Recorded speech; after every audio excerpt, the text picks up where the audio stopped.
بسم اللہ الرحمن الرحیم۔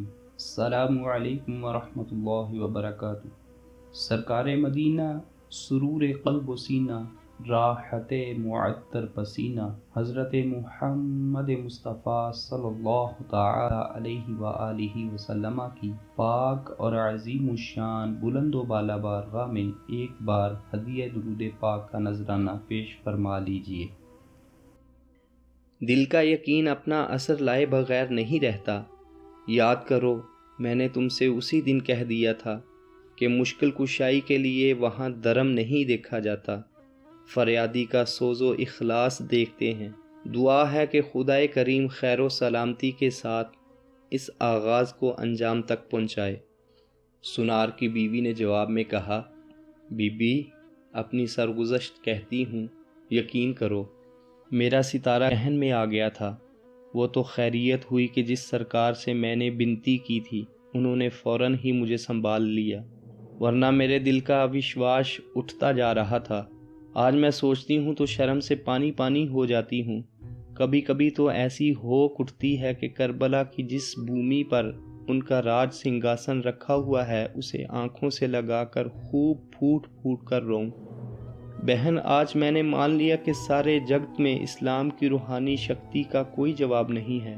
سچ پوچھو تو ماننے کے قابل یہی دھرم ہے جس پر چل کر آدمی ایسا امر ہو جاتا ہے کہ مرنے کے بعد بھی اس کی روح کے گیان کا سوتا نہیں سوکھتا۔ خیر سے دن گزر گئے تو میں بھی اپنے سرکار کے نام پر فقیروں کو خیرات لوٹاؤں گی۔ اسی دن سارے شہر کو معلوم ہوگا کہ میرے دل کے اندھے وشواس میں کیا جادو تھا۔ اب سنسار میں میرا کچھ نہیں ہے، جو کچھ ہے انہی کے چرنوں میں تج دیا ہے۔ آج صبح ہی سے سنار کے گھر پر شہنائی بج رہی تھی۔ اندر سے لے کر باہر تک سارا ماحول خوشی کی لہروں میں ڈوبا ہوا تھا۔ دور دور سے رشتہ داروں کی سواریاں اتر رہی تھیں۔ دوسری طرف شہر کے سارے فقیر ہجوم لگائے کھڑے تھے۔ آج اس کے یہاں بچی تولد ہوئی تھی۔ دل کی انجمن میں ارمانوں کا پہلا چراغ جلا تھا۔ مامتا کی ویران محفل آج پہلی بار آباد ہوئی تھی۔ فقیروں میں خیرات لٹاتے ہوئے فرط مسرت سے سنار کی آنکھیں ڈبڈبا آتی تھیں۔ وہ بے خودی کی حالت میں زور زور سے چلا رہا تھا، شہید کربلا کا اقبال سلامت، آج انہی کی کرپا سے ہمارا گھر جگمگا رہا ہے۔ ایک ایسی مری ہوئی حسرت جی اٹھی ہے جس کے لیے سارے جہان کی خاک چھان کر ہم مایوسی کے اتاہ ساگر میں ڈوب گئے تھے۔ فقیر اپنی جولیاں بھر کر دعائیں دیتے ہوئے واپس چلے گئے۔ ایک دو روز کے بعد باہر سے آئے ہوئے مہمانوں کی بھیڑ بھی چھٹ گئی۔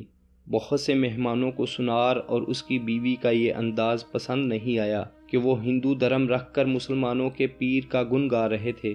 بعض عورتوں سے سنار کی بیوی نے جھگڑا بھی کیا اور وہ روٹھ کر چلی گئیں، لیکن اس نے ان کے روٹھنے کی کچھ پرواہ نہیں کی۔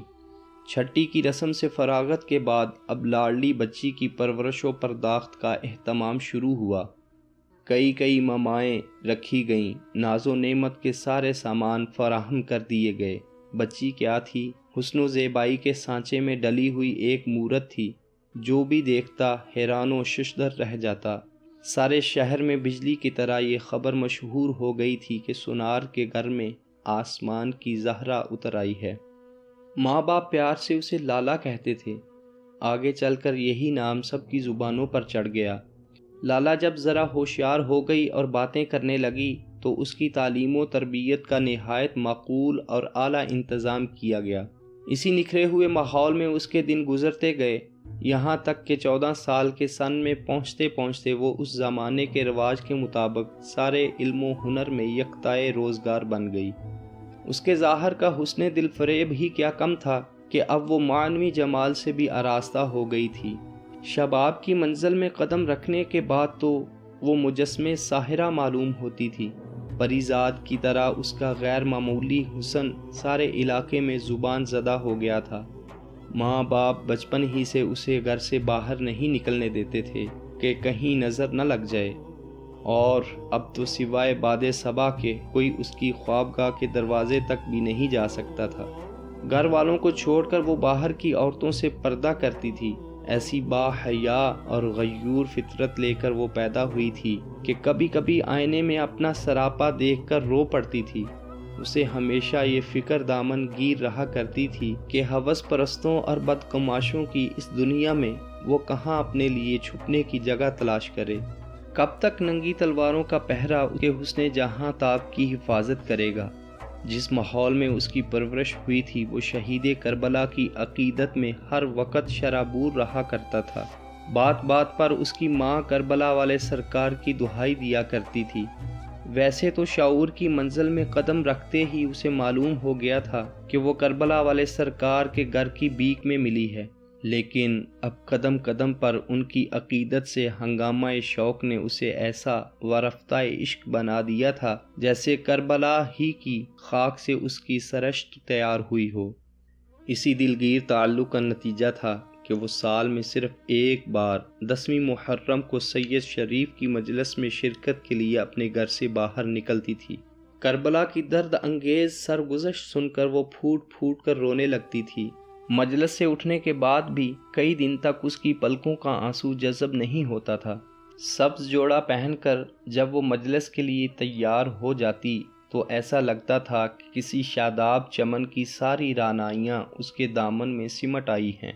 خواتین کی بزم میں پہنچ کر وہ ماہ کامل کی طرح سب میں نمایاں اور روشن رہتی تھی۔ جب اس کی عمر 18 سال کی ہو گئی تو والدین کو اس کی شادی کی فکر دامن گیر ہوئی۔ سارے علاقے میں اس کے حسن و شباب کی قیامتوں کا ڈنکا بج رہا تھا۔ غائبانہ طور پر اس کے عشاق کی کمی نہیں تھی۔ سینکڑوں دیوانے صرف اس گھر کے دیدار کے لیے آتے رہتے تھے جو اس غیرت ماہ و انجم کی چاندنی کا گہوارہ تھا۔ بڑے بڑے راجاؤں، نوابوں اور جاگیرداروں کے پیغامات کا انبار لگ گیا۔ علاقے کے جاگیردار کا بیٹا تو ہزار جان سے اس پر شیفتہ تھا۔ صبح و شام اٹھتے بیٹھتے اسی نام کی مالا جپتا تھا۔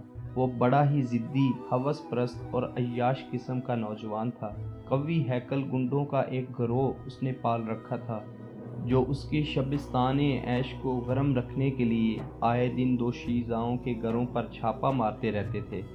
بڑے نازوں کا پلا ہوا وہ اپنے ماں باپ کا اکلوتا بیٹا تھا۔ ساری ریاست میں اس کی راج ہٹ مشہور تھی۔ سنار کی بیٹی کے حسن و جمال کا شہرہ سن کر وہ دیوانہ ہو گیا تھا۔ اس کے حاصل کرنے کی ساری کوششیں جب بیکار ہو گئیں تو اداس و ملول چہرہ بنائے ہوئے وہ اپنی ماں کے پاس آیا اور فیصلہ کن انداز میں کہا، جون پور کے سنار کی بیٹی سے اگر میری شادی نہیں ہوئی تو میں زہر کھا کر جان دے دوں گا۔ اس کی ماں خاندانی راجپوت کی بیٹی تھی۔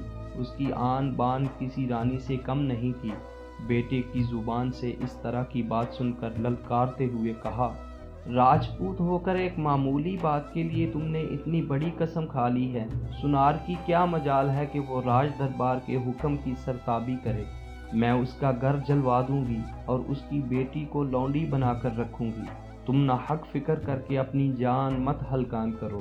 ویسے یہ رشتہ ہماری برابری کا نہیں ہے، لیکن تمہاری ضد پوری کرنے کے لیے سب کچھ کیا جا سکتا ہے۔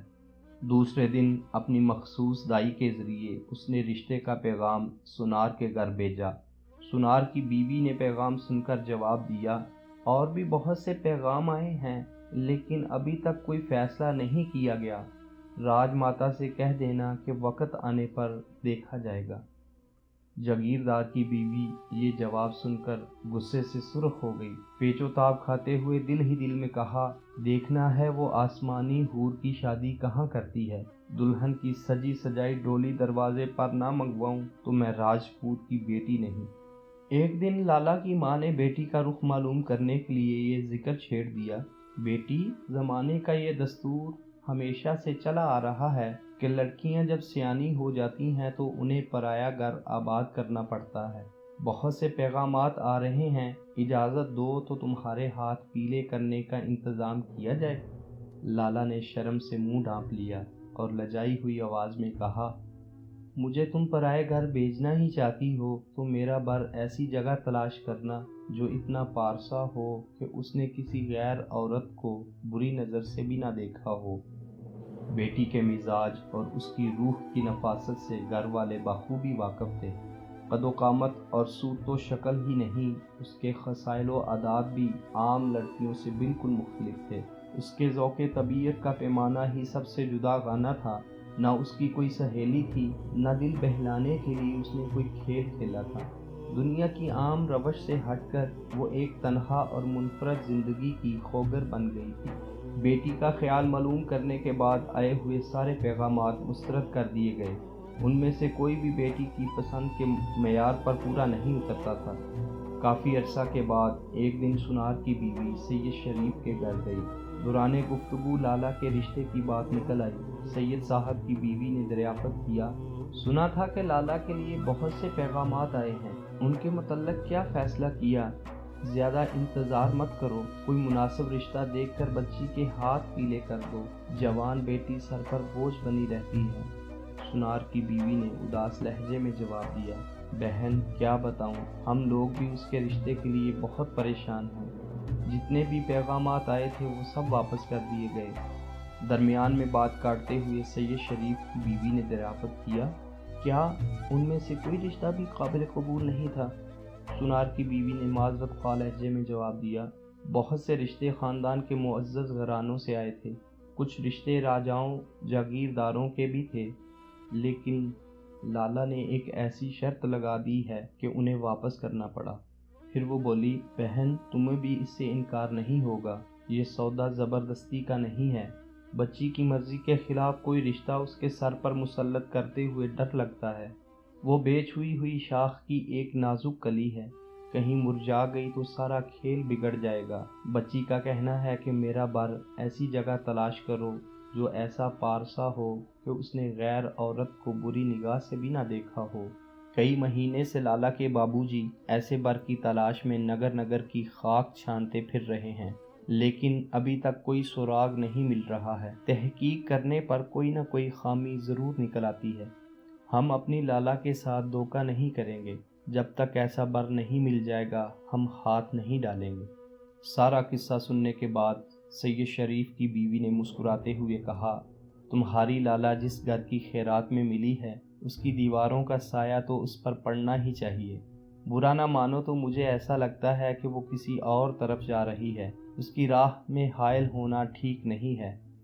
سنار کی بیوی نے چونک کر دریافت کیا، بہن تمہاری بات کا مطلب میں نہیں سمجھ سکی، کیا نصیب دشمناں میری لالا کے دن خراب آنے والے ہیں؟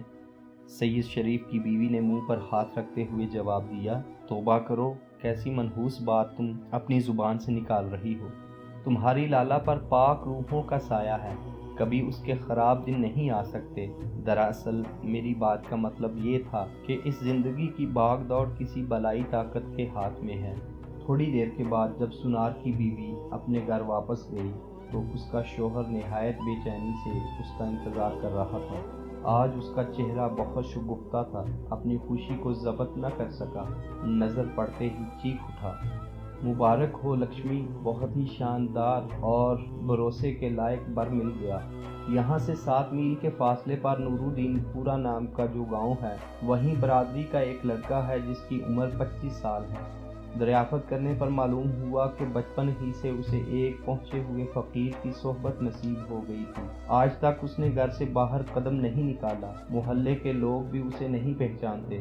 اپنے باپ سے اس نے زرگری کا فن سیکھ لیا ہے، گھر ہی میں بیٹھے بیٹھے گزر بسر کے لائق کما لیتا ہے۔ اس کی صرف ایک بوڑھی ماں ہے، مدت ہوئی باپ کا انتقال ہو گیا۔ سارا گاؤں اس بات کا شاہد ہے کہ آج تک اس نے کسی غیر عورت کو نظر اٹھا کر نہیں دیکھا ہے۔ بہت ہی نیک، پاک دامن اور شرمیلا لڑکا معلوم ہوتا ہے۔ شکل و صورت تو ایسی پائی ہے کہ دل میں بٹھا لینے کو جی چاہتا ہے۔ ویسے اس کے گھر میں دھن دولت نہیں ہے، لیکن ہاتھ پاؤں کا مضبوط اور صحت مند ہے۔ اپنی ماں سے اس نے بھی کہہ رکھا ہے کہ میرا بار ایسی جگہ تلاش کرنا جس لڑکی نے ساری زندگی کسی غیر مرد کا چہرہ نہ دیکھا ہو۔ سنار کی بیوی یہ تفصیل معلوم کر کے باغ باغ ہو گئی، اس کا دل خوشی سے ناچنے لگا۔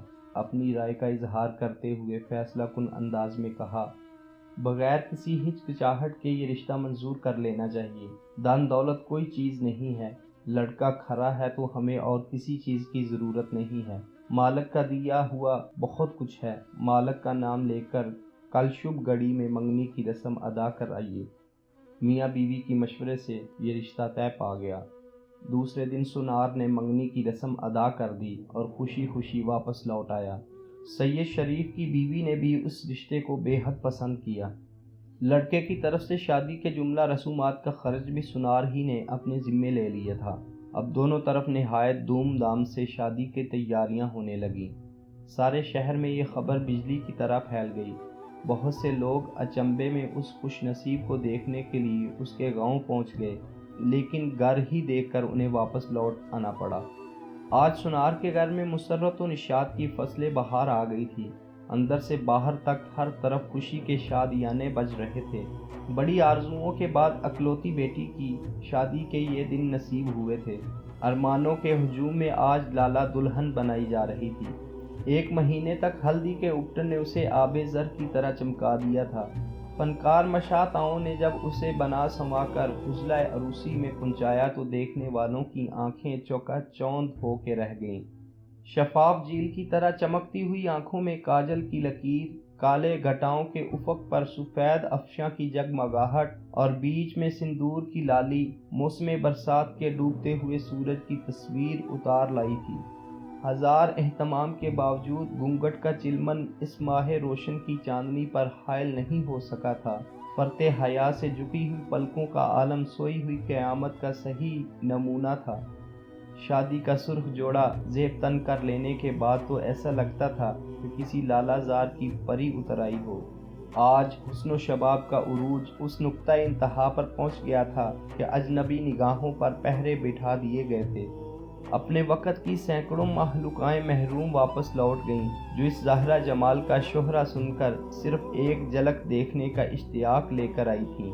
سیدہ شریف کی بیوی کے سوا گھونگھٹ اٹھا کر چہرہ دیکھنے کی اجازت کسی کو نہ تھی۔ شام ہوتے ہی شہر کے معززین جمع ہونے لگے۔ اب بارات کے خیر مقدم کی تیاریاں شروع ہو گئیں۔ فانوسوں کے نقاب میں جلتے ہوئے چراغوں کی لمبی قطار بارات کے آگے آگے چل رہی تھی۔ جو ہی بارات دروازے پر پہنچی، دلہا کو دیکھنے کے لیے ہزاروں شائقین کا مجمع ٹوٹ پڑا۔ دیکھنے والوں کو اس سے زیادہ اور کچھ نظر نہیں آیا کہ پھولوں کی لڑیوں میں ایک شرم و حیا کا مجسمہ چھوئی موئی کی طرح سمٹا ہوا تھا۔ سب سے پہلے عورتوں نے ہندو دھرم کے مطابق دلہا کی آرتی اتاری، اس کے بعد منڈپ میں ایک مخصوص جگہ پر اسے بٹھا دیا گیا۔ رات ڈل گئی تو شہر کے سب سے بڑے پنڈت نے چند اشلوک پڑھ کر دلہا اور دلہن کے درمیان بیاہ کا رشتہ جوڑ دیا۔ کہتے ہیں کہ عارضی درشن کے وقت کا منظر بڑا ہی رومان انگیز تھا۔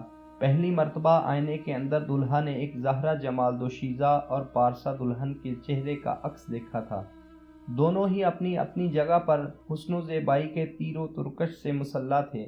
دونوں میں سے کسی کا وار خالی نہیں گیا۔ ایک دوسرے کے نشتر سے دونوں گائل ہو کر رہ گئے۔ دلوں کے نازک آبگینے نظر کی چوٹ سنبھال نہیں سکے۔ شیشہ ٹوٹنے کی آواز کان میں آئی اور آنکھیں بند ہو گئیں۔ دوسرے دن دوپہر ڈل جانے کے بعد رخصتی کی تیاریاں شروع ہو گئیں۔ دلہن کی پالکی دروازے پر لگا دی گئی۔ جس لاڈلی بیٹی کو 20 سال تک پلکوں کے سائے میں پالا تھا، آج اسے جدا کرتے ہوئے ماں کا کلیجہ پھٹا جا رہا تھا۔ رخصت کی گھڑی قیامت سے کم نہیں تھی۔ باپ کو غشی پر غشی آ رہی تھی۔ ماں شدت قرب سے پاگل ہو گئی تھی۔